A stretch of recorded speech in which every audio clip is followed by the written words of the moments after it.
오늘 이 아침 저와 여러분에게 주시는 하나님의 말씀은 신약성경 에베소서 1장 13절로 14절의 말씀입니다. 그 안에서 너희도 진리의 말씀 곧 너희의 구원의 복음을 듣고 그 안에서 또한 믿어 약속의 성령으로 인치심을 받았으니 이는 우리 기업의 보증이 되사 그 얻으신 것을 속량하시고 그의 영광을 찬송하게 하려 하심이라. 아멘. 오늘 도락하신 하나님의 말씀이 저와 여러분에게 생명이 되고 마음이 될 줄을 믿습니다. 아멘. 제가 몸살 감기가 온 것 같아요. 그래도 오늘 이 시간에는 힘을 낼 겁니다. 사랑하는 여러분도 같이 힘내시고 하나님 말씀 듣기를 소원합니다. 예, 아멘. 옆에로 인사합시다. 은혜 주실 줄을 믿습니다. 은혜 주실 줄을 믿습니다. 저는 오늘 오신 분 모든 분들은 하나님이 은혜 주시고 은혜 안으로 인도하실 줄을 믿습니다. 오늘 말씀의 모든 부분들 중에 정말 중요한 것은 복음이에요. 그래서 복음이 오늘 여러분에게 더욱 새로워지고 그 복음으로 인하여서 힘을 얻게 될 줄을 믿습니다. 올 한 해 저와 여러분은 예비하신 한 영혼의 성전이 되는 교회의 삶을 살아갑니다. 어떤 성전이 되어야 합니까? 처음에는 은혜와 평강이 가득한 교회였습니다. 믿으십니까? 옆에 분을 합시다. 은혜와 평강이 가득합시다. 은혜와 평강이 가득합시다. 어렵죠? 네, 어려워요. 은혜와 평강이 참 가득하는 게 쉽지는 않습니다. 하지만 그럼에도 불구하고 우리는 그 길을 걸어 가십시다. 두 번째로는 어떤 복이 임해야 되죠? 신령한 복이 임해야 합니다. 따라서 할까요? 신령한 복이 관통하는 교회, 신령한 복이 관통하는 교회. 여러분, 하나님이 도와주셔야 됩니다. 믿으시죠? 하나님이 도우시지 않으시면 아무것도 할 수 없습니다. 하나님이 도와주시는 신령한 위로부터 주시는 복. 세 번째, 우리가 지난주에 어떤 말씀을 배웠냐면 우리 교회는 뭐가 가득해야 되죠? 하늘의 비밀이 가득해야 돼요. 믿으십니까? 하늘의 비밀. 세상의 비밀이 가득한 것이 아니라 하늘의 비밀이 가득해요. 하늘의 비밀은 죄사함의 역사가 일어나고 예수 안에서 하나됨의 역사가 일어나는 그런 교회. 그래서 우리 모두는 다 하나님의 상속자였음을 믿고 따르는 신앙. 이 고백의 교회가 저는 우리 교회가 되기를 축원합니다. 그래서 올 한 해 동안에도 우리 모두는 다 하늘의 비밀이 충만한 우리의 모습이 되기를 소원합니다. 오늘이 이제 24절까지 마지막 비밀이 한 가지가 있어요. 그래서 이 비밀이 어떤 비밀인가 오늘 하나님의 말씀을 함께 나누는데 이번 멕시코 선교를 다녀오면서 깨닫게 된 비밀이 하나 있어요. 그것이 바로 참 은혜였는데 지난 시절 솔직히 저를 생각해 보면 선교가 무엇인지 몰랐어요. 선교가 무엇인지 첫 번째는 가서 의료를 사역하고 또 안경 사역도 하고 사진 사역도 하고 기도 사역도 하고 이것이 무엇을 의미하는지 사실 몰랐어요. 그래서 이렇게 세월을 지나다 보면 그렇게 사역하는 것이 하나의 일이 될 때도 있고 이것이 무슨 큰 변화가 있을까 이러한 생각들도 많이 할 때가 있었어요.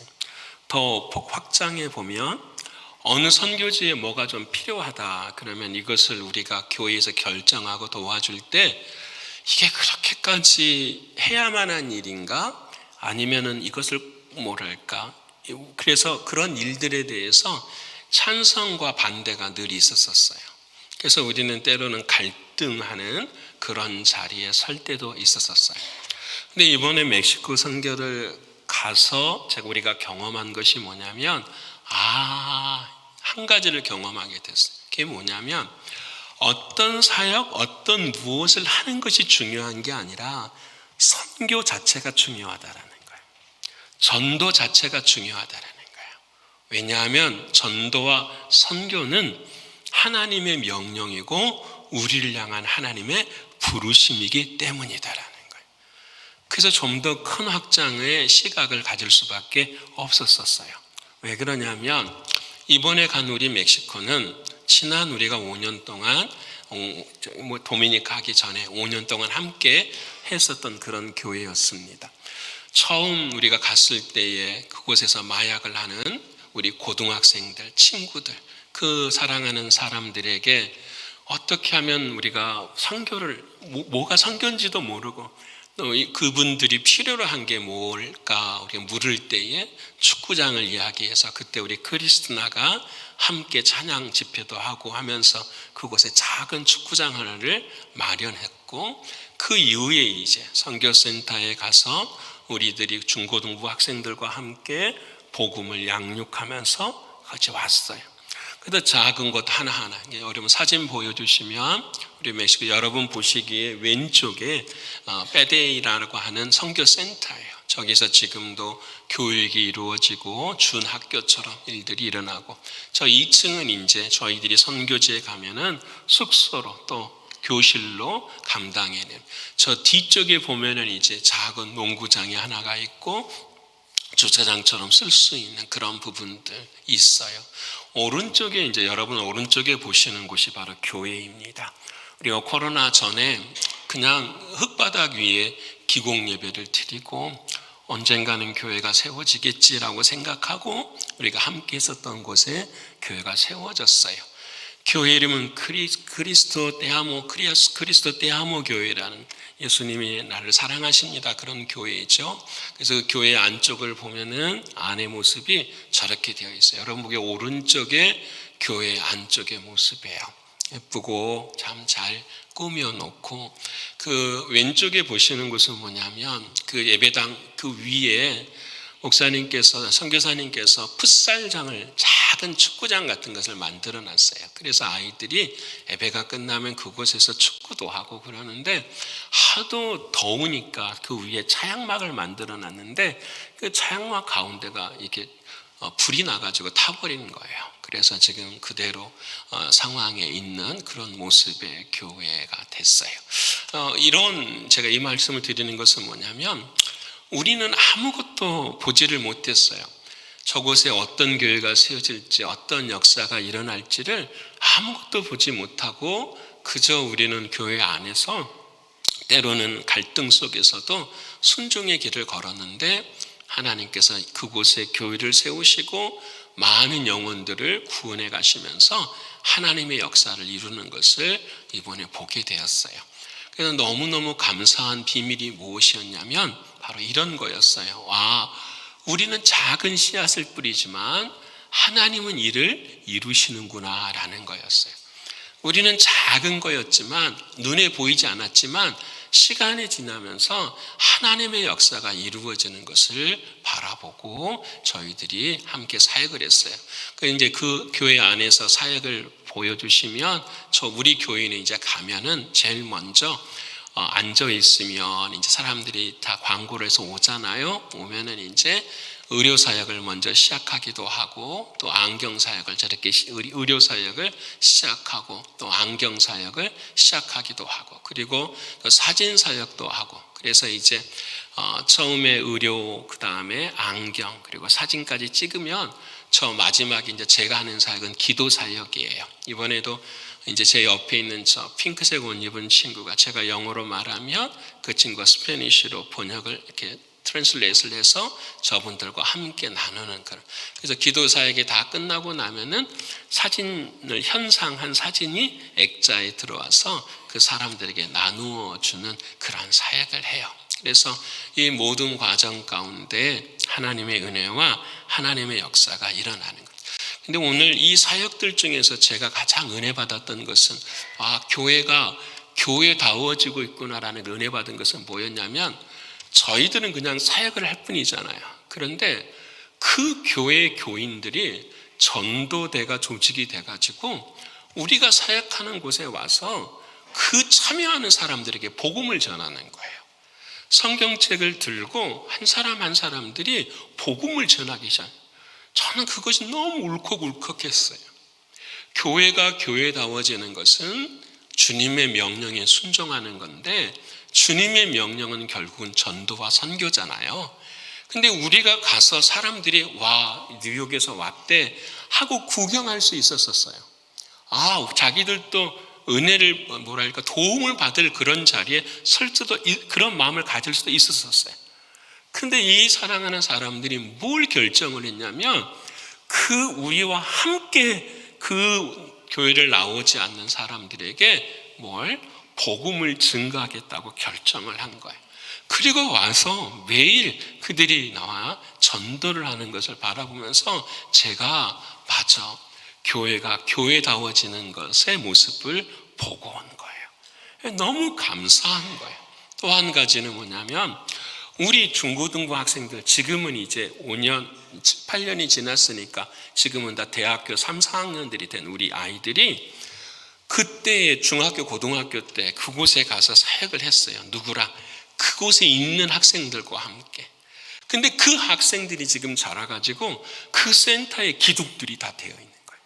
선생님이 되어지기도 하고 그 삶의 자리 속에서 은혜를 누리는 그런 모습들을 보게 되는 거예요.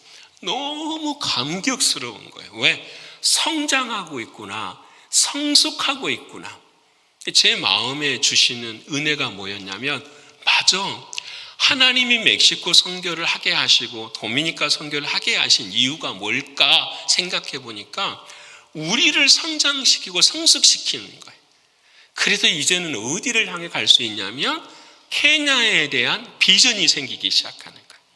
거기에 우리가 3년, 4년 앞으로 열심을 다하면 그 아이들도 자라서 똑같이 멕시코처럼 교회가 교회다워지는 역사가 일어나고 그 아이들도 성장해가지고 믿음의 지도자들로 세워지는 역사가 일어나는 거예요. 와, 그것을 보여주는데 뭐 가슴이 뛰는 거예요. 우리는 케냐가 멀기도 하고 가면 정말 힘들거든요. 먹는 거 없어서 정말 힘들어요.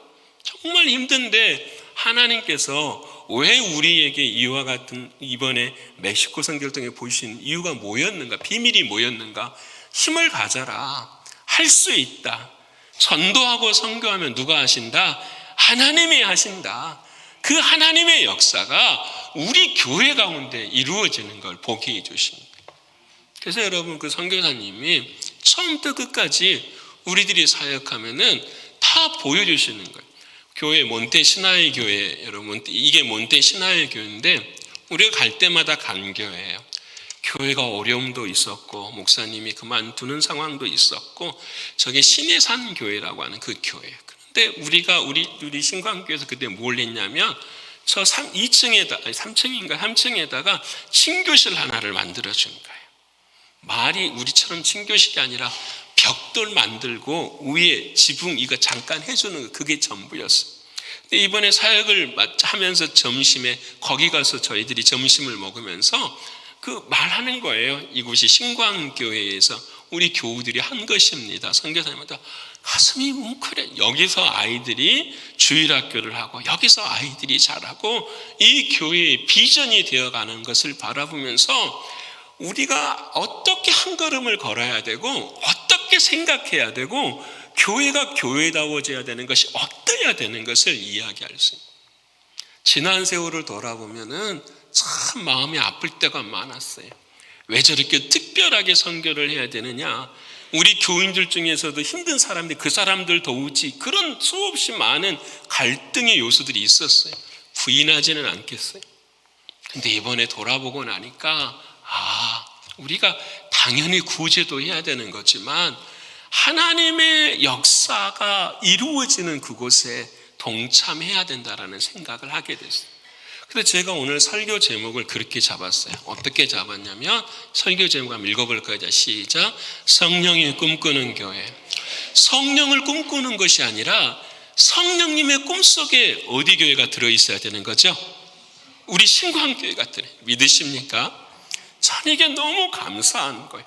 우리가 언제까지 세상에서 살 수 없지만 우리가 성령님이 세상을 향하여 꿈꾸실 때에 맞아, 신광교회가 있어요. 뉴욕에 신광교회가 있어요. 여러분, 지금 멕시코는 오후 4시에 예배를 드리게 되는데 지금 선교사님은 아마 이 예배를 방송으로 함께하고 계실 거예요. 근데 선교사님의 입에서 계속 나오는 말은 뭐냐면 우리 신광교회에서, 목사가 한 게 아니고 신광교회에서 했습니다. 신광교회에서 했습니다. 그 사랑하는 사람들의 마음속에 신광교회라고 하는 하나님의 집의 영광의 역사가 각인되어지고 새겨지는 은혜의 역사들. 여러분, 여기서 우리가 가야 될 방향이 무엇인지, 우리의 신앙의 목적이 무엇인지를 발견할 수 있게 됩니다. 하나님 무엇을 하든지 교회가 교회다워질 수 있는 일을 감당해내는, 진짜 하나님이 원하시는 것은 전도이고 선교이고 다른 것이 아니라 복음을 전할 수 있는 그 자리에 설 수 있는 거예요. 제가 늘 말하잖아요. 그거 아니건 다른 거 안 해도 돼요. 오늘 찬양대 너무 좋았어요. 저는 처음 들어보는 찬양, 오직 예수의 피만 부르는 찬양, 너무 귀하고 복된 찬양. 근데 여러분, 우리의 삶의 중심은 다른 것 없어요. 오직 복음이 전파되어지는 그 자리에 저와 여러분이 계시기를 축원합니다. 그렇지 않고 살아가는 길에는 우리의 시간이 너무 아까운 거예요. 우리의 인생이 너무 아깝고 우리의 삶의 모습들이 너무 아까워. 오직 한 가지 복음만 전해진 거예요. 여러분, 그래서 저는 오늘 그 선교를 하면서, 우리 사랑하는 사람과 선교하면서 생각하는 게, 성령 하나님이 우리를, 교회를 기억하시는 교회가 되었으면 좋겠다. 건물을 기억하거나 사람들의 숫자를 기억하거나 헌금을 기억하시는 그런 교회가 아니라 진짜 성령님께서 쓰시고자 하실 때에 기억하실 만한 꿈꾸는 교회가 됐으면 좋겠다. 여러분 한 사람들 다 맞아. 여러분, 우리가 에베소서를 나누고 있지만 에베소 교회는 처음에 그런 교회였어요. 번창하고 힘있고 정말 잘 나가는 교회였어요. 그래서 에베소 교회는 사도 바울이 정말 사랑했던 교회이고 디모데에게도 그 교회에 힘이 돼서 할 수 있도록 힘을 주는 교회였어요. 그런데 여러분, 그 에베소 교회가 요한계시록 2장을 보면은 주님께 혼이 나요. 어떤 혼이 나느냐? 회개하라, 처음 행위를 가지라, 이렇게 이야기해요. 여러분 잘 생각하셔야 됩니다. 처음 행위가 뭐예요? 예배드리는 것? 찬송하는 것? 저는 그렇게 보지 않아요. 처음 행위라는 것은 뭐냐? 우리들의 마음이 변해서 그 처음 믿음을 가졌었던 그 일을 하라는 거예요. 처음 행위라는 것은 처음 주님이 주시는 그 믿음, 그것을 바꾸니까 뭐가 되냐? 첫사랑이 되는 거예요. 첫사랑. 내 인생에 어떤 믿음이 처음 믿음이고 첫사랑이 될 수 있는가? 딱 한 가지 아니에요? 주님이 우리를 사랑하셨습니다. 이게 복음이에요. 여러분, 중요합니다. 내가 무언가를 해서 주님이 나를 사랑하시는 믿음이 아니라, 그러면 정말 교회가 시끄러워져요. 안 돼요. 왜? 다 내가 드러나야 되니까. 그건 복음이 아니에요. 우리가 무엇을 해서 주님을 사랑하는 것이 아니라 내가 원수 되었을 때에 나를 사랑하시는 주님 때문에 행하는 거예요. 그렇지 않아요, 여러분? 우리가 원수 되었을 때에, 우리가 선교를 시작할 때에 여기 라비에 모여서 제가 그렇게 기도합니다. 하나님, 이것이 우리의 마지막 발걸음일 수 있습니다. 비행기가 이륙할 때는 어쩔 때는 걱정도 돼요. 비행기가 착륙할 때를 바라보고 있으면 이거 온전히 착륙하겠나? 라구아디아 비행장을 처음 저희는 이번에 오면서 봤는데 다 이 강이에요, 바다예요? 거기가 전부 다 그냥 그렇더라고요. 야, 이거 땅에 떨어지면 살 수 있겠나? 그러면서도 다시 살려주셔서 여기에 있게 하신 하나님. 여러분, 다른 거 아니잖아요. 하나님이 살려주셨기 때문에 우리가 할 수 있는 거잖아요. 예수님이 여러분을 위해 죽으셨기 때문에 지금 여기 예배를 드릴 수 있는 거잖아요. 근데 왜 우리는 이걸 다 바꿔버리죠? 내가 뭔가를 해야만 복을 얻고 내가 뭔가를 해야만 신앙인 것처럼 생각이 되어지냐? 아무것도 없어도, 알아주지 않아도 마음에 기쁨이 넘치시는 저와 여러분 되기를 소원합니다. 그래서 여러분, 처음 행위, 처음 사랑은 첫 마음이에요. 그 처음 마음은 뭐냐면 바로 복음이에요. 과거의 내 마음은 율법이 주장이 됐지만 지금의 내 마음은 은혜가 주장이 되는 마음. 믿으십니까? 여러분, 시내산에서 모세가 율법을 받을 때에 이스라엘 백성들은 금송아지를 섬겼어요. 그리고 몇 명이 죽었어요? 3,000명이 다 죽었어요. 하나님이 무엇을 가르쳐 주시느냐? 율법을 따르면 다 뭐한다? 죽는 거다라는 거예요. 사도행전 2장에 사도 베드로가 성령의 은혜를 받고 하나님의 복음을 전해요. 그 복음의 내용이 뭐냐? 너희가 율법을 잘 지키면 살 것이다가 아니라 주 예수를 믿으라. 주의 이름을 부르는 자는 뭐가 있을 것이다? 구원을 얻게 될 것이다. 몇 명이 회개하죠? 3,000명이 회개합니다. 여러분, 이게 우리가 다른 종교와 다른 점이에요. 다른 종교는 열심히 살아야 돼. 잘 살아야 돼. 여러분, 그리고 난 다음에 은혜의 자리에 거하려고 해요. 우리 기독교가 똑같다면은 그건 아니잖아요. 우리는 먼저 뭐가 있는 거죠? 은혜가 있고 뭐가 있는 거예요? 하나님의 사랑을 따라 걸어가는 거예요. 믿으십니까? 자, 여러분, 제가 여러분에게 물어볼게요. 저에게도 죄가 있고 여러분에게도 죄가 있어요. 있죠? 옆에 분 합시다. 있습니다. 있어. 말은 못하지만 있어. 죄가 있는데 여러분, 없애야지. 없애야지면 없어져요, 안 없어져요? 안 없어져. 나의 힘과 능력으로 없앨 수 있으면 주님이 이 땅에 오실 이유가 있어요, 없어요? 없는 거예요. 근데도 지금도 우리는 할 수 있어. 없앨 수 있어. 여러분, 그거 아니잖아요. 사랑하는 주님의 여러분, 봐요. 예수님이 여러분을 위해 십자가에 죽으셨어요. 믿으시지요? 그 피가 여러분 안에 있어요. 믿으시지요? 그 피 생각하면 죄 지을 수 있어요, 없어요? 솔직하게 대답해 보세요. 저와 여러분의 마음에 진짜 원색적인 복음, 레디컬한 복음, 진짜 그 복음이 내 안에 있으면 여러분, 죄 짓는 자리에 갈 수 있어요, 없어요? 못 가요. 두려워서 못 가는 것이 아니라 주님의 사랑이 너무나도 어떡해요? 크기 때문에. 믿으십니까? 내 삶을 바꾸고 내 삶의 성격을 바꾸는 모든 것들은 내가 뭔가를 행해서가 아니라 누구의 은혜를 믿어야 되죠? 주님의 은혜를 믿어야 돼. 믿으십니까? 여러분, 이게 복음이에요. 이 복음이 흔들리지 않아야 돼요. 오늘 설교를 제가 지금 벌써 두서 없이 막 해버렸어요. 그렇죠? 1, 2, 3 해야 되는데, 그렇죠? 여러분 걱정하지 마세요. 오늘 1, 2, 3 안 할게요. 목사님, 저게 서론입니까? 우리 애들이 그러더라고요. 아빠, 끝날 때쯤 됐지 않았으면 애들이 뭐라고, 내가 서론입니다, 이렇게. 그럼 너무 힘들대요. 그래서 오늘은 자, 여러분 봅시다. 어떻게 하면 복음이 있는가? 오늘 그 에베소 교회에 말하는 거. 여러분, 처음 사랑을 어떻게 회복할 수 있을까? 오늘 보면 13절 말씀을 읽어볼까요? 13절 말씀 다시 시작. 그 안에서 너희도 진리의 말씀 곧 너희 구원의 복음을 듣고, 여기까지만 동그라미 쳐야 돼요. 첫 번째는 뭐 해야 돼요? 처음에 뭐 해야 돼요? 동사만 이야기하세요. 뭐 해야 돼요? 들어야 돼. 옆에 분 합시다. 들어야 됩니다. 들어야 돼. 자, 주님이 그런데 말씀을 하시는데 뭐라고 말하냐면, 귀 있는 자는 뭐 할 거다? 들을지어도. 귀 다 있어요, 없어요? 근데 왜 주님이 그렇게 말씀하셨을까요?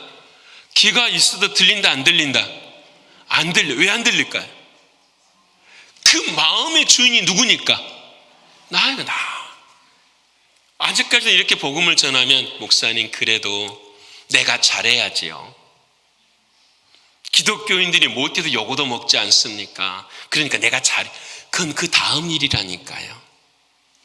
처음에는 그럼에도 불구하고 사랑하시는 누구를 알아야 돼요? 나를. 그래서 내가 주인이 되기 때문에 내가 원하는 말씀만 들어요. 지금도 나에게 좋은 말씀만 들어요. 그것을 뭐라고 하느냐? 선택적 지각이라고 하는 거예요.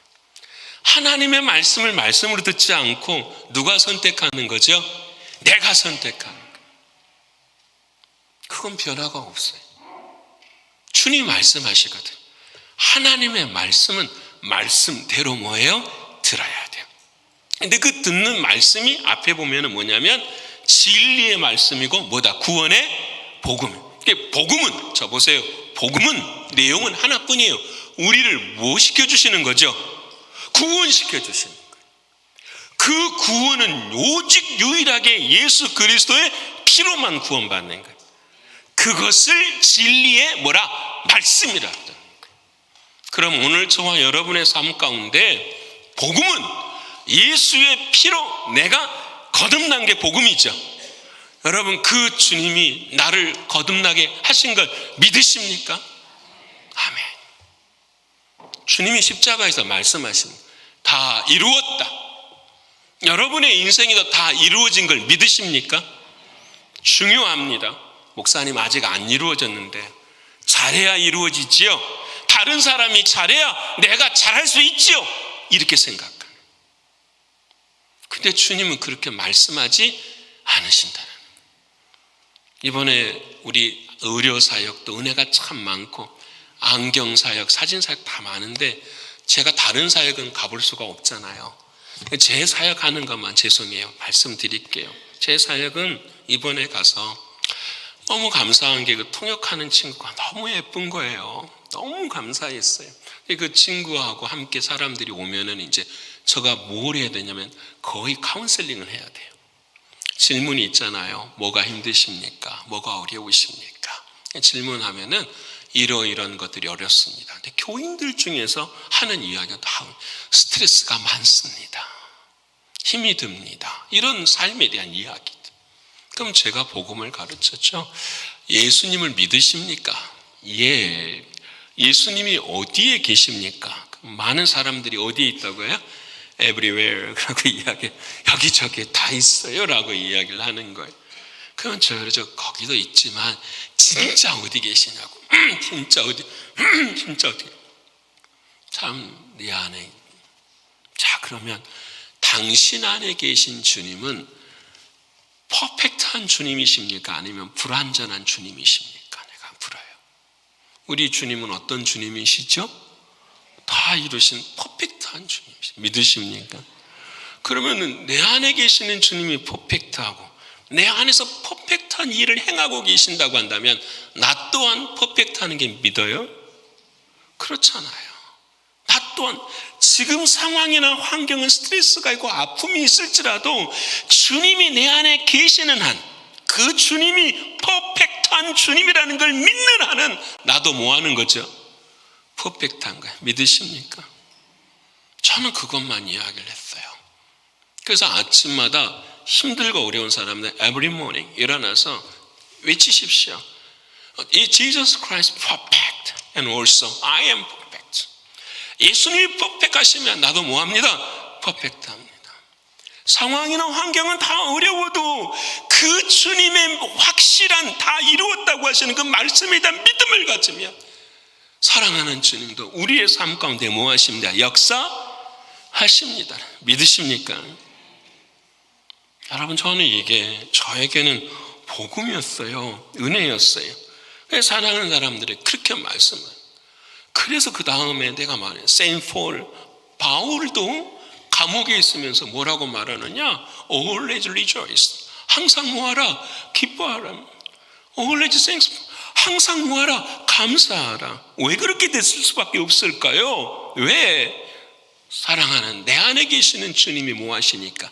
기쁨이고 감사하고. 나도 뭐가 나오네? 기쁨이고 감사한. 중요합니다. 내 안에 주님이 있는 사람은 내 입에서 나오는 말은 율법이나 정죄나 판단이 아니라 뭐가 나와야 돼요? 기쁨고 감사가. 믿으십니까? 여러분 바꾸어서 내 안에 주님을 판단하고 율법하고 정죄하는 분으로 만들어버리십니다. 그래서 슬프잖아요. 여러분 어떤 사람이 정죄를 하면 뭔 일이 생기냐면 비판을 받으면 우리는 가만히 생각해가지고 디프레스가 돼요. 그렇죠? 내가 이걸 잘못했어. 맞아. 그래, 나는 가치가 없는 사람이야. 내 인생은 답이 없어. 나는 해도 안 되는 것 같아. 그래서 셀프 뭐예요? 퍼니시먼트를 하는 거야. 이걸 자기 징벌이라 그래. 그래서 어떻게 해? 디프레스드 하는 거야. 낙담하고 좌절하고. 여러분, 사랑하는 주님이 우리에게 로마서 8장 1절의 말씀을 하셨어요. 로마서 8장 1절 말씀 우리 한번 읽어볼까요? 자, 시작. 그러므로 이제 그리스도 예수 안에 있는 자는 결코 뭐가 없다고요? 남이 나를 정죄는 할 수 있어도 내가 내 스스로를 정죄할 수 있다 없다? 없어요. 왜? 내 안에 누가 계시니까? 주님이 계시니까. 믿으십니까? 여러분, 내 마음에 정죄가 들어오고 그 정죄로 인하여서 내가 디프레스되고 낙심되는 것은 사단의 역사입니다. 우리 안에 뭐가 세워지지 못한 거예요? 복음의 뿌리가 세워지지 못한 거예요. 사랑하는 주님이 내 안에 있음을 온전히 믿는 거예요. 그래서 우리가 지난주에 새벽에 배웠잖아요. 마태복음 말씀하시면서 예수님이 십자가에 죽으실 때 뭐가 찢어져 버렸어요? 성소의 휘장이 찢어졌어요. 옆에 분 합시다. 당신의 휘장도 찢어졌습니다. 무슨 말인지 이해되십니까? 주님이 내가 잘해서 휘장이 찢어지는 것이 아니라 주님이 이미 휘장을 뭐 했어요? 찢어버렸어요. 뭐 하시기 위해서? 주님이 들어오시기 위해서. 주님이 들어오신 자마다 우리는 주님의 말씀 앞에 아멘할 수 있는 거잖아요. 그래서 우리는 우리 안에 복음의 역사가 일어나는 것을 우리는 뭐 하라고요? 들어야 돼. 자, 첫 번째 말씀에 우리는 율법을 듣지 말고 뭘 들어야 돼요? 복음을 들어야 돼요. 믿으십니까? 율법을 듣지 말고 복음을 들어야 돼요. 예를 하나 들어보십시다. 이스라엘 백성들이 출애굽을 했어요.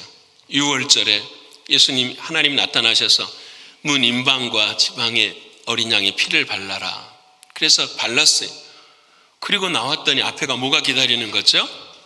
홍해가 딱 기다리는 거예요. 홍해 기다렸는데 그 앞에서 컴플레인 했을까요? 안 했을까요? 다 했어요. 그리고 홍해가 지나고 난 다음에 첫 광야에서 배가 고파요. 먹을 게 없어요. 컴플레인 했을까요? 안 했을까요? 했어요. 여러분, 컴플레인을 했어요.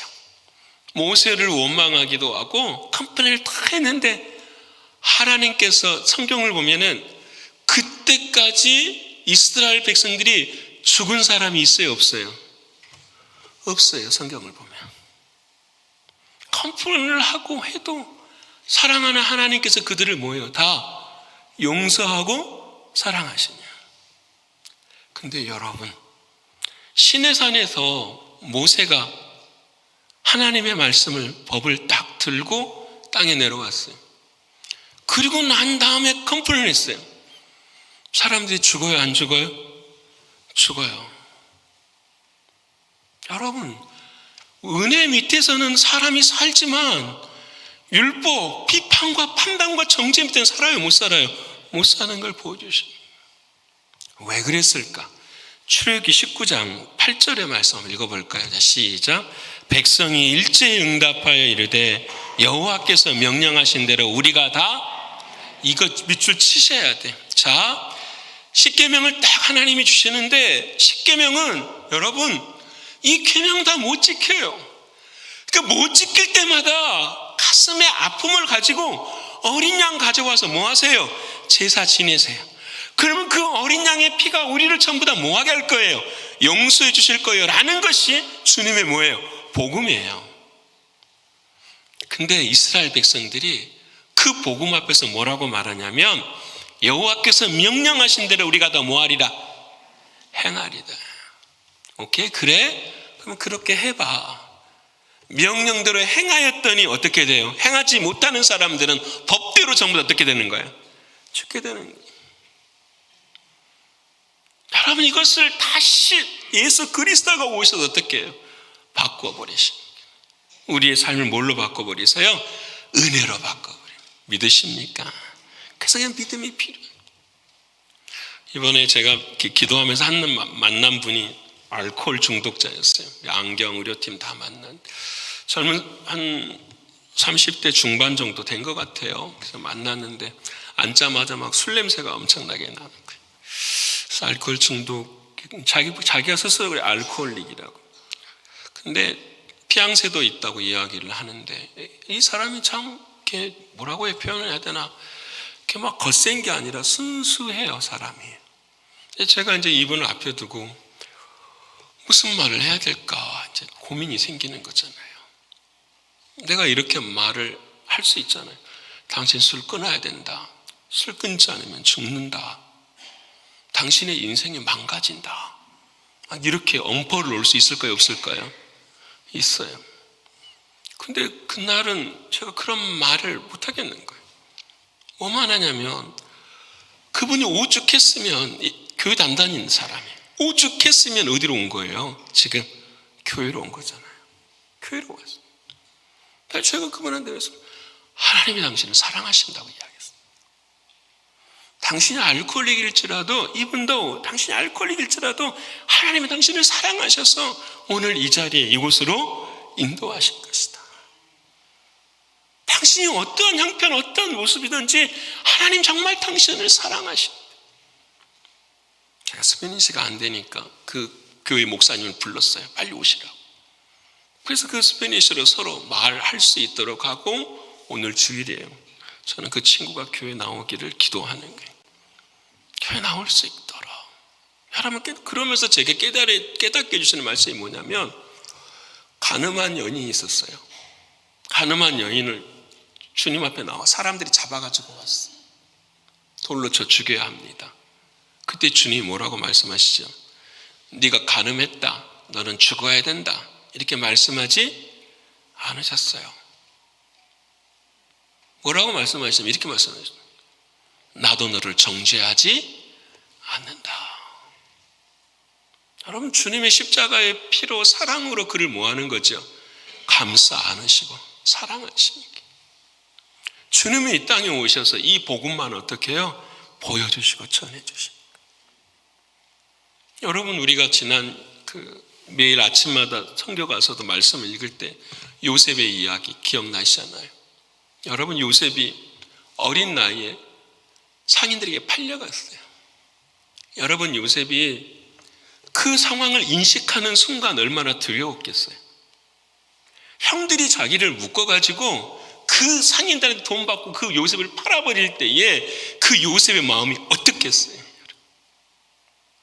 상상을 헤아릴 수 없는 절망, 그 고통, 아픔이 평생 어떻게 해요? 그 사람을 따라다니는 트라우마 아니겠어요? 근데 그 요셉과 형들이 창세기 48장에서 어떻게 해요? 다시 만나요. 그 만날 때 요셉이 그들을 뭐 하지 않았어요? 정죄하지 않았어요. 여러분, 창세기 48장 말씀 5절 한번 읽어볼까요? 48장 5절 시작. 당신들이 나를 이곳에 팔았다고 해서 근심하지 마소서, 한탄하지 마소서. 하나님이 생명을 구원하시려고 나를 당신들보다 먼저 보내셨나이다. 두 가지. 내 인생은 생각해 보니까 누구 안에 있는 겁니다? 하나님 안에 있는 겁니다. 중요하잖아요. 우리는 내 인생이 사람이나 상황이나 환경에 머물러 있을 때가 너무 많지. 특히 사람들의 말에 머물러 있을 때가 많아요. 근데 요셉은 그렇지 않다고 하는 거예요. 내 인생은 누구에게 있는 것입니다? 하나님께 있는데, 그럼 요셉이 질문해야 되죠. 하나님께 있는 거 내가 인정합니다. 근데 왜 나만 이렇게 고생해야 되는 거죠? 왜 나만 이렇게 팔려가야 되고 왜 나만 이렇게 돼야 됩니까? 그때의 요셉이 마지막에 당신들의 생명을 구원하시려고 나를 당신들보다 먼저 보내셨습니다. 이 이야기가 복음이잖아요. 이 요셉은 어린이지만은 뭘 알고 있냐면 자신의 죄, 형들의 죄, 이 모든 죄들을 용서하시기 위해서 하나님이 누구를 보내신다라는 걸 아는 거죠. 메시아를 보내신다는 걸 알고 있는 거죠.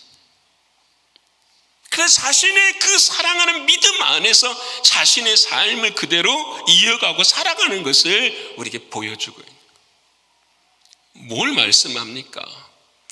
구원의 복음, 진리의 말씀, 우리 안에 계시는 그 믿음은 다른 게 아니라는 거예요. 주님이 우리를 먼저 사랑하시는 그 믿음에서 나오는 신앙이에요. 그래서 믿음 안이 우리가 주님 안에 있으면 기쁨과 감사가 나오는 거예요. 믿으십니까? 그런 사람을, 내 안에서 그것이 솟아나는 사람을 오늘 13절에서는 성령으로 뭘 찍어주셨다? 도장을 찍어주셨다. 옆에 분 합시다. 성령이 도장 찍어주셨습니다. 성령이 도장 찍어주셨다. 어떤 사람을요? 주님 안에서의 뭘 가진 사람들? 믿음을 가진 사람들이. 나의 믿음이 아니라 주님이 나를 어떻게 사랑하셨는가, 그 사랑을 아는 것을 붙드는 그 믿음. 그래서 오늘 13절에 그렇게 말해요. 주 안에서의 또한 믿음을 가지고. 그때 성령께서 뭐 하신다? 도장 찍어주신다고 말씀해 주십니다. 사랑하는 여러분, 우리의 마음속에 사랑이 늘 강물처럼 흐르기를 축원합니다. 힘들고 어렵고 안 될지라도 그 성령께서 우리 안에 계시기에 마지막을 이루실 수 있는 저와 여러분 되시기를 소원합니다. 그때의 마지막으로는 14절 한번 읽어볼까요? 14절 말씀, 자 시작. 이는 우리 기업의 보증이 되사 그 얻으신 것을 속량하시고 그의 영광을 찬송하게 하려 하심이라. 아멘. 이 말씀 중요한 보증이라는 말은 여러분 아시는 것처럼 보증금이에요. 전세를 살 때에도 보증금을 내고 나중에 끝나면은 가져오는 보증금. 이게 뭐냐면 확실한 개런티를 한다라는 거예요. 그 개런티를 해주시는 분이 누구시다고요? 성령님이시다라는 거예요. 여러분, 우리의 인생에 가장 보증이 필요할 때가 언제죠? 한번 물어보고 싶어요. 가장 보증이 필요할 때가 언제입니까? 가장 보증이 필요할 때. 천국 문 앞에 섰을 때에 우리의 인생을 누가 보증해 주셔야 돼요? 성령님이 보증해 주셔야 돼요. 믿으십니까?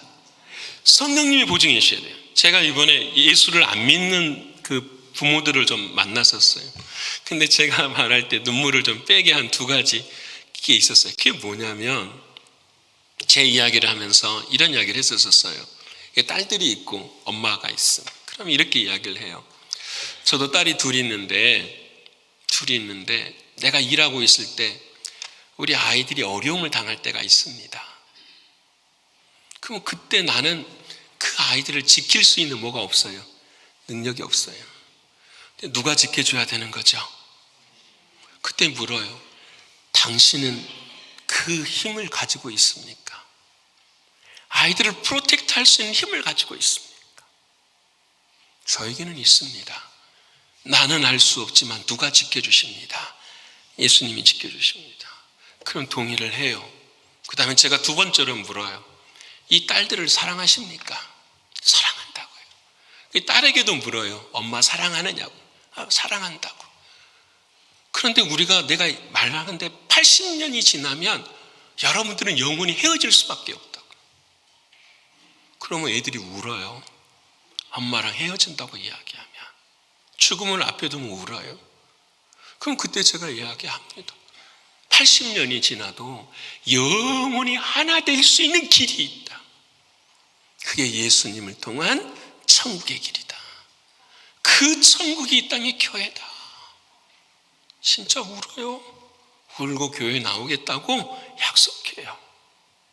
여러분, 우리가 마지막 날 천국 앞에 딱 섰어요. 근데 누가 보증하신다고요? 성령님이. 뭘 보증하세요? 주님, 내가 이만큼 했어요. 아니요. 주님, 내가 이렇게 의롭게 살았어요. 아니요.